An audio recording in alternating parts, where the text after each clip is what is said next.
Hi, I'm Chris Walsh, and this is the Infinite Thinking Machine, #1, calling planet Earth.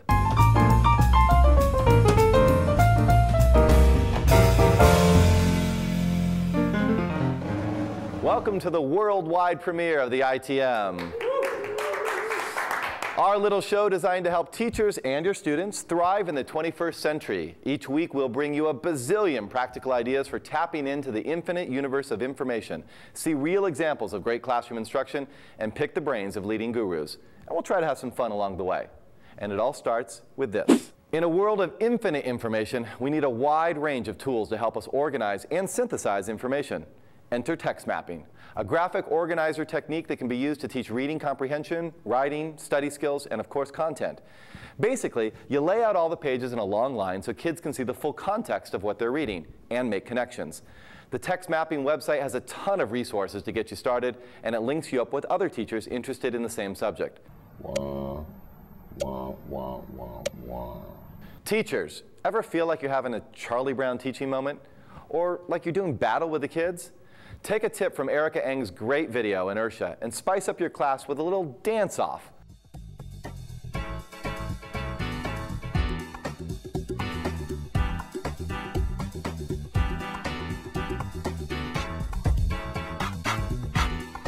I've had the pleasure of meeting Erica, and she swears there's no double meaning. But come on, we all know that all work and no disco makes Jack's class a very dull place to be.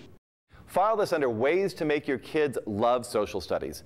Just take them on a virtual field trip to Hart Island, just a few miles north of New York City.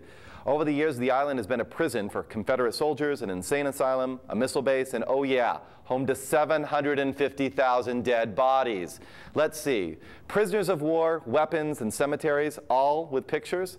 Kids will eat this up. As you may have already heard, Google officially launched their K12 Education program today at www.google.com/educators. Now, since Google's one of the primary sponsors of the ITM, we want to congratulate them on taking the leap into the K12 world. And we've asked Kristen Fredella from Google to give us the inside story. First, congrats on the big launch. Thank It's a good day to have Google coming back to school with us. We're really excited coming back to school.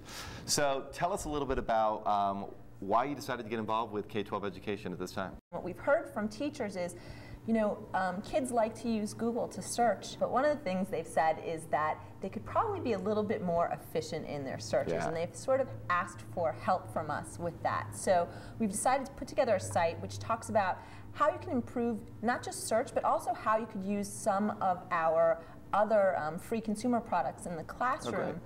So what are some of these other products? Well, so one of the products that a lot of teachers really love using already is Google Earth. So we'll be highlighting that. There are some other products like our online spreadsheets and our online word process documents. There is a 3D modeling product called Google SketchUp. There's Blogger, which helps kids and teachers and anyone really post blogs. There's a lot. Tons of products I could talk to you about, yeah. What's going to be on this site? So on the site is going to be a description of each product, so how the product works, how it came about, what some of the features are, what it helps you do in regular life and also in your classroom, and then also some lesson ideas. I just want to thank you personally for all your support in helping us get ITM off the ground. We really couldn't have done it without you. Thank you, Chris. Speaking of big, big, ITM correspondent Hall Davidson from Discovery Education is a huge fan of Google Earth, and he recently went poking around a classroom to show us how kids and teachers are using this great tool. And here we are. Here we are at Robin's Chinese. Look, Eddie, it's Ginger Rogers. Look, in front of Stair. Right Oh, here. cool. Very cool. Hey, would you like me to take that picture of both of you together? So Oh, yeah, would you? Sure, great. Here we go. Thank you, Go thank to you. the front of Stair. Here We're we are. at Man's Chinese Theater in Hollywood, and we're going to go see a movie at the Real theater. movie Oh, there. if you're going to go see a movie, can I borrow your camera? I need it for just a couple hours. I'll Yeah. bring it back to you. Okay. Yeah. Sure, okay, thank you. All right, I'll be back. Thank you. How do I turn this off? Okay, here we are. Let's just get up to the classroom. See if I can get into the 5th grade. Hey, here we go. Hi, I'm Emma, and this is Google Earth, and this is how you do it. My teacher took pictures of some of the students in our class, and we just do an image overlay. You pick a place, let's say China, and you insert your picture, and voila. Let me show you how I did it. First, I inserted a picture to California, my school. I thought we could get started with that. And this is Franklin Avenue Elementary for all you viewers. Now, I inserted me, because my family's all from Italy. Now we're going to the Armenia family, where Maria and her friend Christine are from. Oh, and next week we're putting in videos from United Streaming. Now we're going to the famous Philippines, where Joshua and Jonathan are from. Now we're going to China, where Tiffany Chen is from. Now this is Japan, where Jared Uno and his family is from. I think the coolest thing about Google Earth is that you can put your picture, any picture, like wherever, like across the globe. I think the coolest thing in the world would be putting my picture in any place I want to. And that's all we've got. So, bye. Okay, now I've got to get this camera back. Oh, hey guys, listen, thanks. The camera worked really well. It was really great. Camera, yeah, thank you. Okay, take care. Enjoy your stay here. Thank you. What's that guy? I don't know. It looks okay, right? To help us learn more about Google Earth is one of the original designers of Google Earth, Mark Aubin. Thanks for joining us, Mark.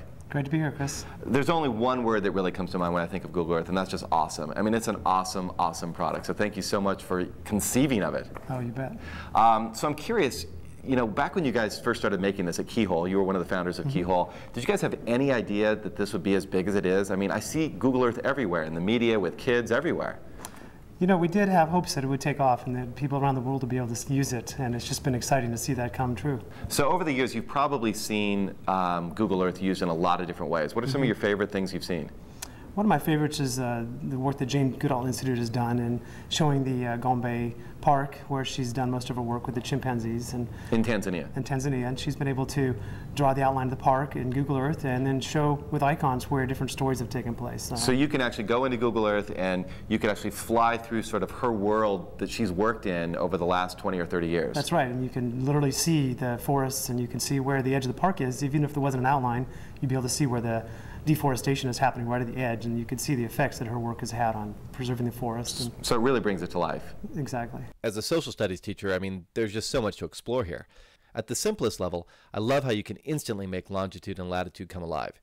You can even work on math skills by measuring distances in different units.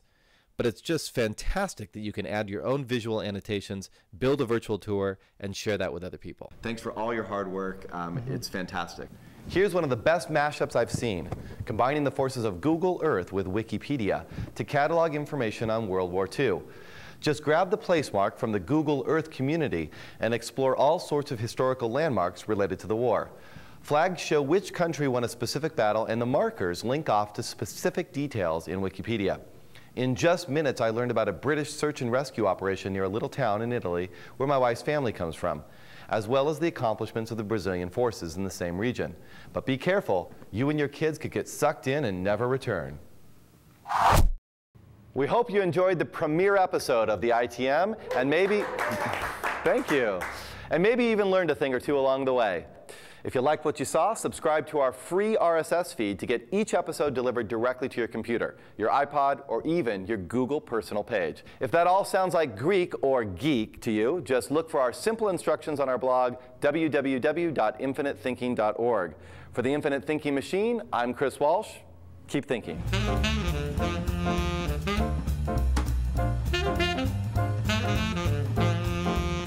This is the Infinite Thinking Machine. This is the Infinite Thinking Machine. This is the Infinite Thinking Machine.